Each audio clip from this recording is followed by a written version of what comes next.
YCP చేపట్టిన చెలో DGP కార్యాలయం వినతి పాదయాత్ర వాయిదా పడింది. అధిష్టాన ఆదేశాల మేరకు పాదయాత్రను తాత్కాలికంగా వాయిదా వేశామని, త్వరలోని తదుపరి తేదీని ప్రకటిస్తామని మాజీ మంత్రి అంబటి రాంబాబు తెలిపారు. కూటమి ప్రభుత్వంలో సోషల్ మీడియా పోస్టులు పెట్టినా ప్రశ్నించినా గొంతు నొక్కుతున్నారని విమర్శించారు.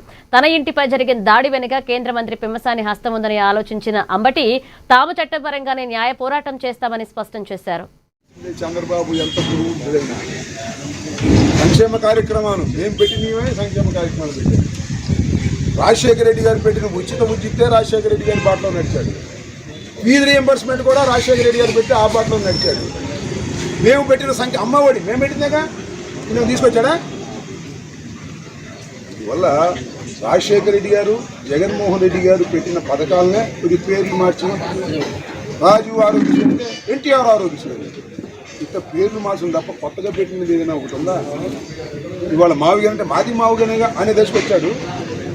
అట్లా చంద్రబాబు నాయుడు గారు ఎంత అనుభవశాలిని పేరు తెచ్చుకున్నా ఆయన యువకుడైనటువంటి జగన్మోహన్ రెడ్డి గారి విధానాన్ని ఫాలో అవ్వారు, భవిష్యత్తులో కూడా అవుతారు. చూడండి, చర్చకు నేను సిద్ధం అంటాడు.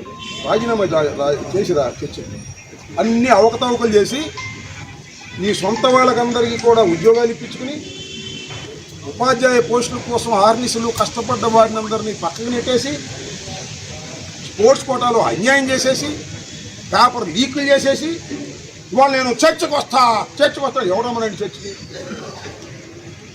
గవర్నర్ దగ్గరికి రాజీనామా ఇచ్చి అప్పుడు నేను చర్చకు వస్తానని చెప్పి అప్పుడు నేను